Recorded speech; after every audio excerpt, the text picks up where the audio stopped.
Today is January 4th, 2016, and you're listening to the Faultline. My name is Daniel Gruber, and I'm here with my co-host, Arabella. Today, Cohort? co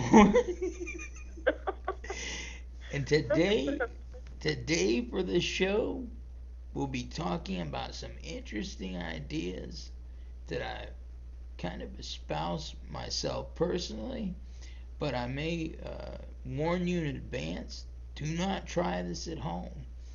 And no ideas have been harmed in the making of this episode, at least not yet. And as always, the balance for the episode will be Arabella to make sure I don't go too far off the deep end. Or into the weeds? Well, uh, here's the so basically the subject of this episode is, what does Dan believe? What does Daniel believe? And one thing I believe in is the first law of thermodynamics: energy cannot be created nor destroyed. And in keeping with the first law of thermodynamics, I feel that a soul is made up of energy. Not necessarily the type of energy that would run a light bulb or a car, but energy takes many forms, and the form of the energy varies on the frequency of the vibrations. So, what I would like to stipulate, and this is what I believe based on integration of those two ideas, is that a soul is eternal. It always is, always was, and always will be. In the sense of this eternal idea of the energy of the soul, I believe in the idea of reincarnation of this soul energy. And I think that each unit of the soul that comprises the mental consciousness of the being cannot be integrated into other pieces of energy. In other words, I disbelieve the Hindu idea that you could become like a plant or a A cow badger? or a lizard. Yeah, I believe more along the lines of reincarnation in Zen fashion, and that we stay as a human, you know. But along the same lines, I do believe in somewhat in the changing of species over time. I wouldn't necessarily say natural selection or evolution, but I do believe that looking at the archaeological records of the Earth, you can definitely see there's some type of process going on. But I do not necessarily espouse that evolution or natural selection is the exact way to describe it. Yeah. Yeah, I know. It's kind of funny.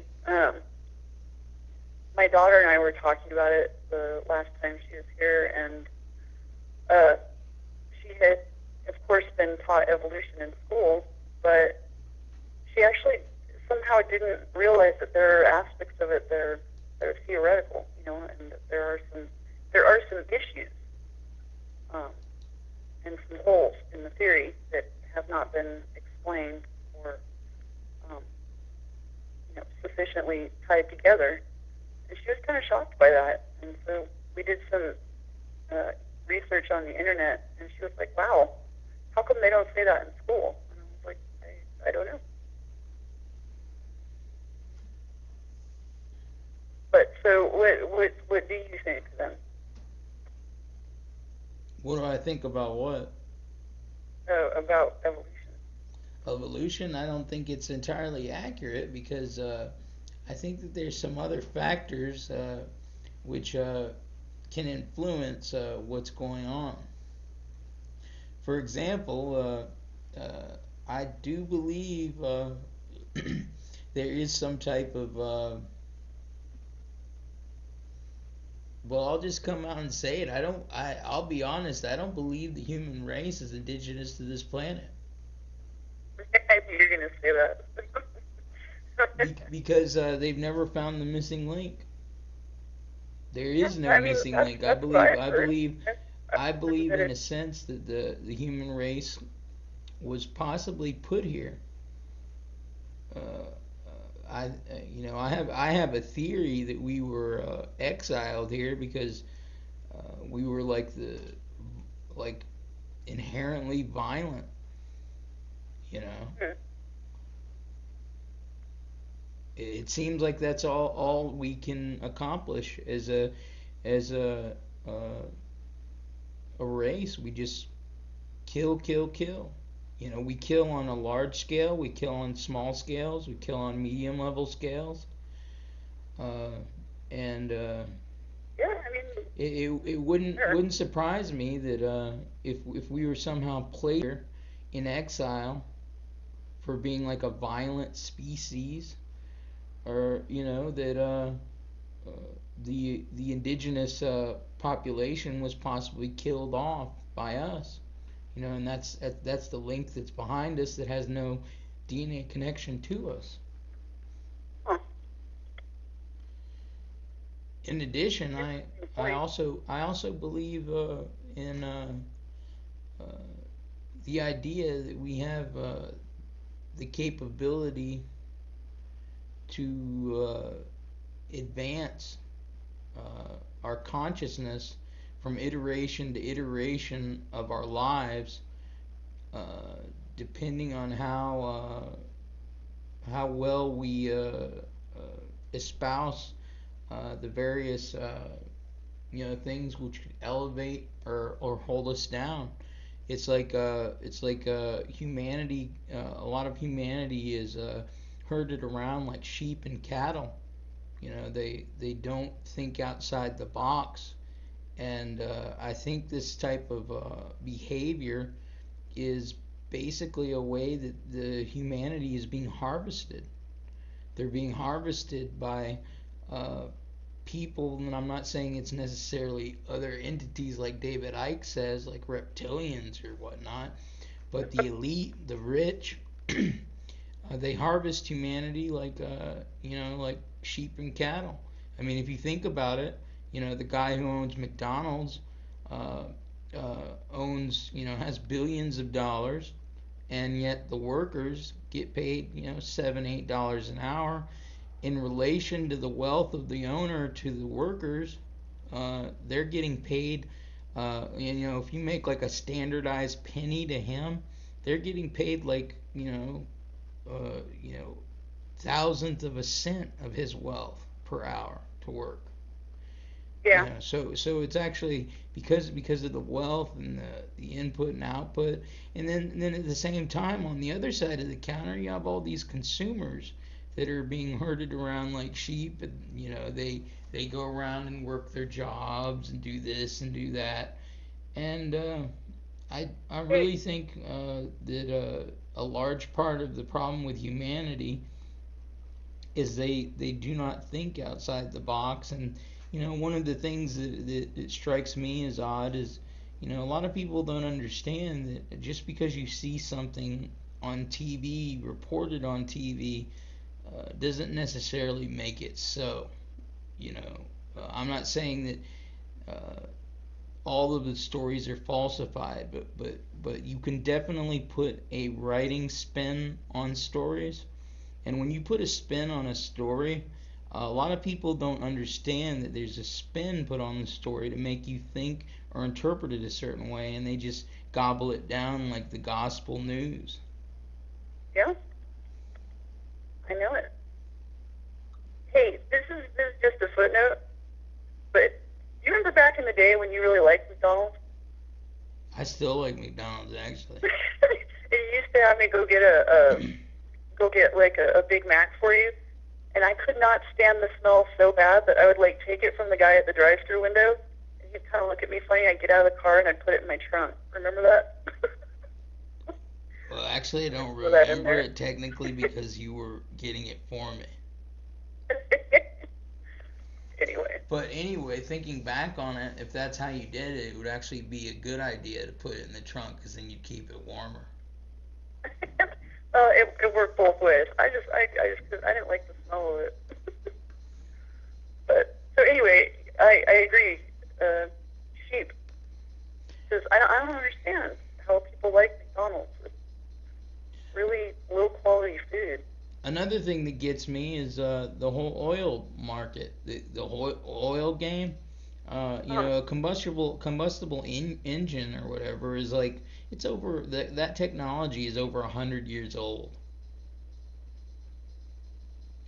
There Yeah. are ways to uh, create better sources of energy. It's just one thing that a lot of people don't realize, and this isn't really advertised in the news either, is a lot of times inventions and cures and patents will be bought up by companies that have a market on a lesser quality item because they don't want to be edged out of the market by something more advanced. So Right. they'll buy the patent and shelve it, and because they own the patent, they can always use it in a later date if they need to. But if they buy it and then they shelve it and do nothing with it because they have a corner on something else, then they still have the corner on the market. They're still making money. People are still consuming. People are still buying. People are still using. There's an interesting fellow by the name of Nassim Haramein. He's a physicist, and he said in a conference one time, I believe it was in Paris, that there is actually a way that you can extract energy from the vacuum of space, where and we're not too far off from the technology of being able to do that. I mean, if you think about it, uh, if we had a way to extract energy from space, that would be a brilliant thing for humanity. But at the same time, there would be a lot of people against that idea because they'd lose a lot of money, like the oil barons, the people who run electric companies, et cetera, et cetera. Right. And that's one of the things that I admired about Tesla, that I abhor about Edison. Tesla was about the people, and Edison was about making money. And that's basically what you find in the world. You have people that are about advancing humanity, advancing ideas, and then you have people that are about making money. And there's various ways of making money. You can have there's religious games with money. There's political games with money. There's games with running rackets like oil rackets, stuff like that. But I was thinking about it the other day, and what it comes down to for each individual is success. I think is not necessarily measured in money unless that's what you're looking for. Like me, I'm not a millionaire or even close to it. But then again, that's never ever what I sought. I never in my life I never sought to be a millionaire. I never sought to be rich.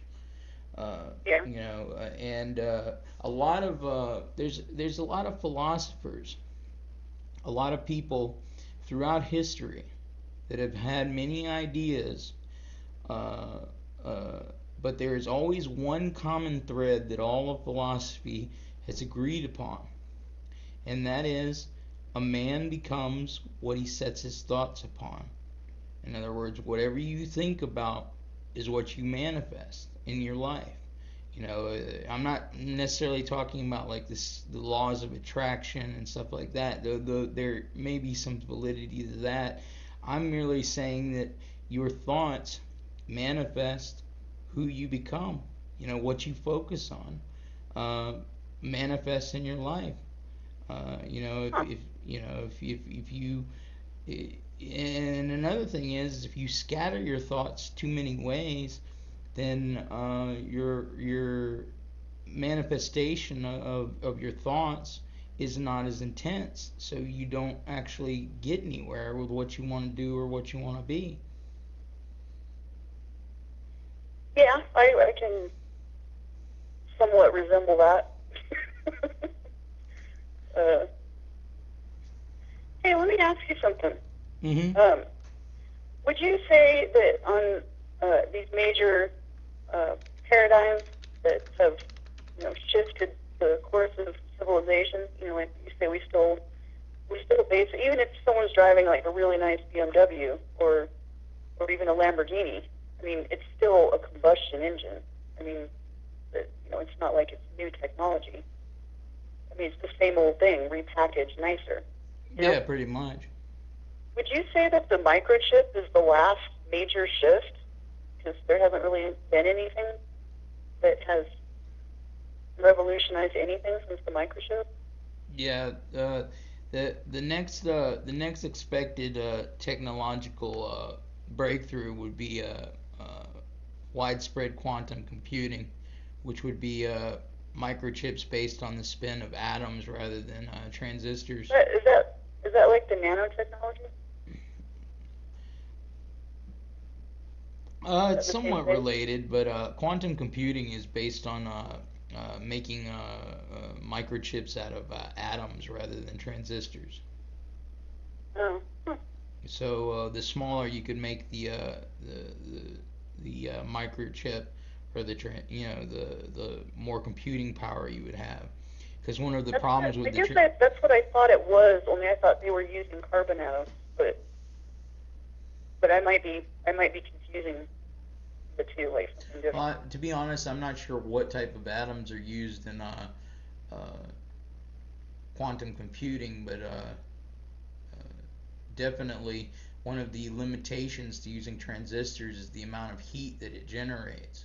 So, using quantum computing would be the next step for a big leap in processing power, because quantum computing would enable, to build more powerful computers without, having the limitation that we're running into today with various heat issues. Huh. But and another thing I think is important is the exploration of space. But I really feel that the exploration of space isn't something that's really viable until we leave the paradigm of oil, and until we somehow achieve a modicum of peace in the Yeah. world. And Well, I know. and Well, that that's at the least you can see that and because that's well, hold on, that's the crux of the matter. I don't think in other words, I think it's possible because of our nature, going back to the idea that we are restricted to the earth because of our warlike nature. I think it's like in our genes. uh, uh, you know, I don't think we'll be able to leave this planet. Not not because we're bound by other entities, but because we will never overcome ourselves yeah, to unify and develop the unity that would be necessary to successfully populate and explore space. yeah. That when my brother and I used to discuss this. That was kind of one of the points I used to make, and I used to say, well, we can't even get it right here. Like, how are we going to get it right in space? You Well, know? what I'm saying is we would need to get it right here to be able to successfully launch into space. You know, so I don't believe I'm by current estimates, before the sun destroys the earth, when it there's a certain point in its life when it expands and it will consume the earth. uh, that's Goes going to into be the like red four giant about cave. four, I believe it's like 4 to 4.5 billion years from now. But I think that at some point, if we stop being so warlike, I believe, and this may sound kind of crazy, but I believe we may be contacted by people. Like, Yeah. contacted. Uh, and the thing is, the people may actually look like us.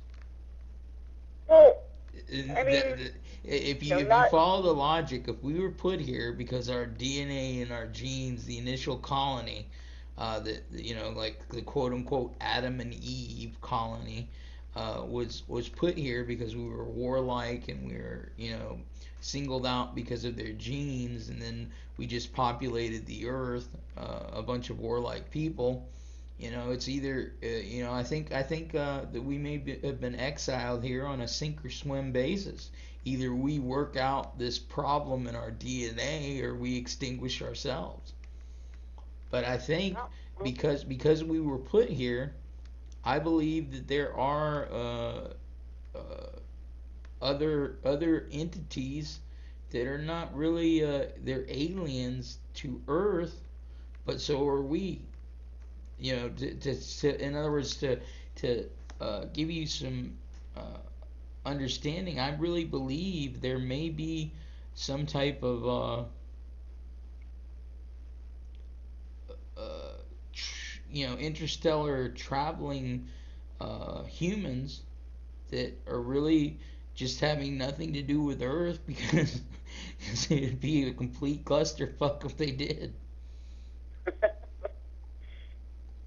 Well, I mean, it would be interesting if they you could. know, you know that I used to listen to Art Bell, and I mean, Art Bell's been on the radio.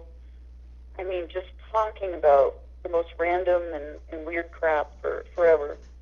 And the vast majority of his predictions, like in my opinion, didn't come true. Like nothing came of it. But I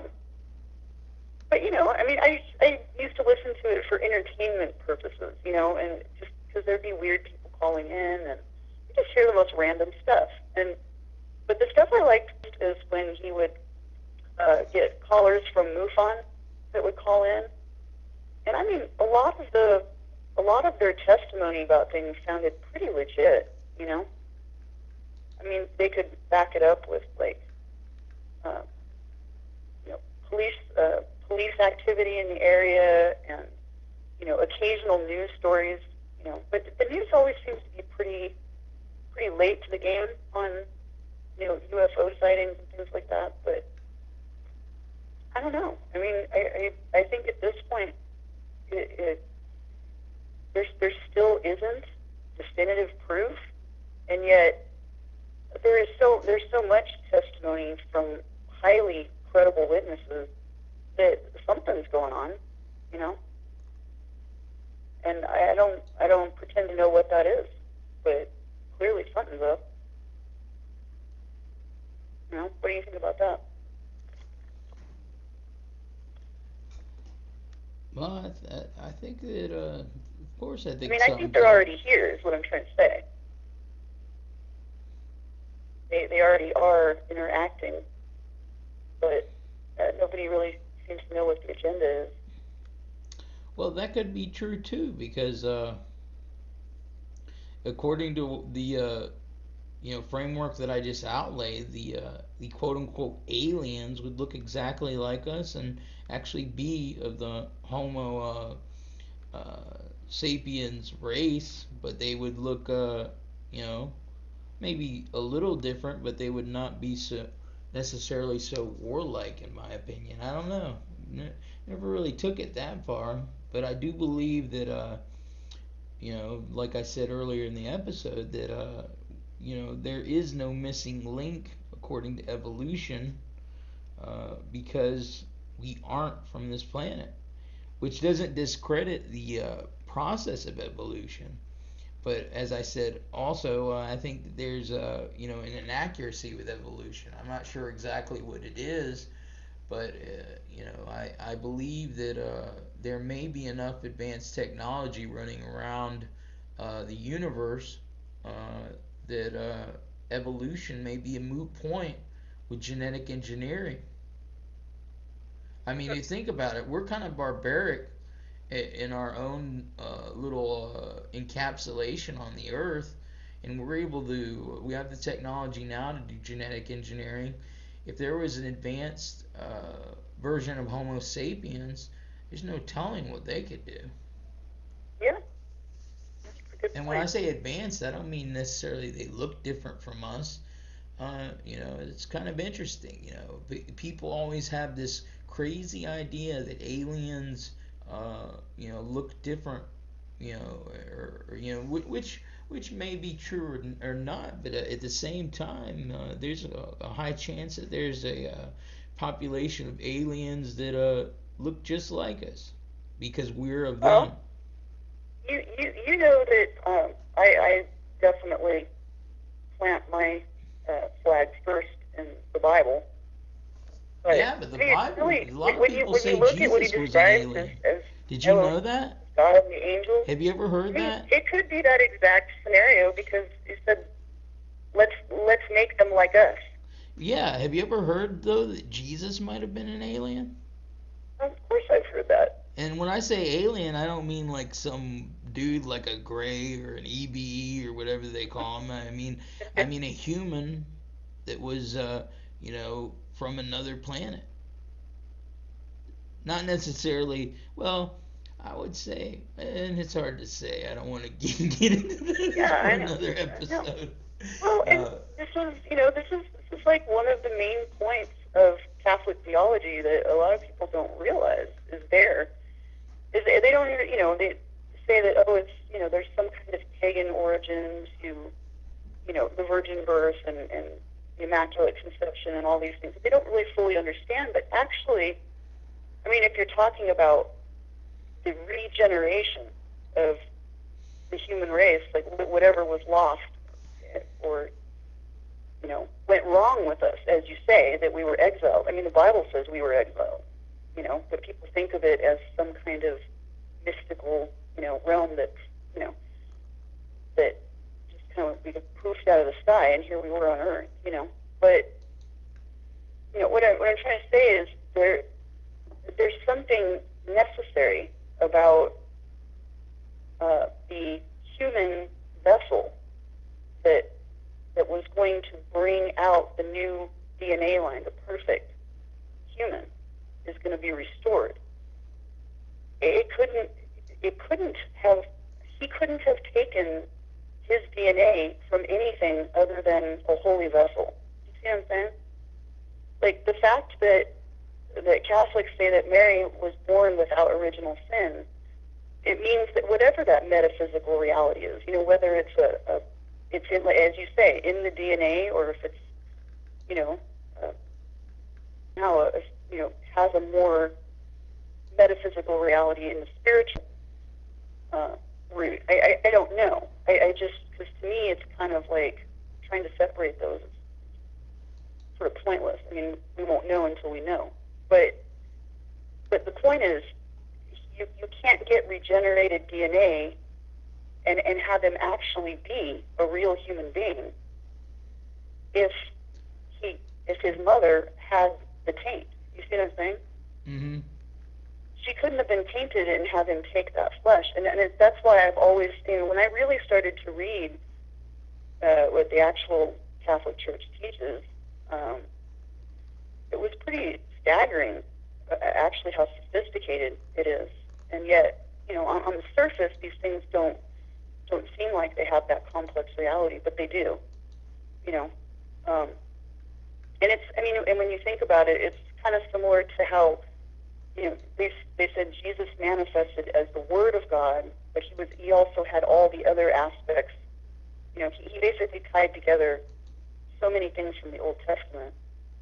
And I don't know if you remember, but when they used to carry the ark, and it had, it had the written word, and it had, the piece of the tablet from Moses' Ten Commandments. It had the rod of Jesse, and basically all these things that represent Christ are in the ark. Well, the full teaching of the Catholic Church is that Mary became the real ark. She's the real ark, and you couldn't touch the ark as an Israelite.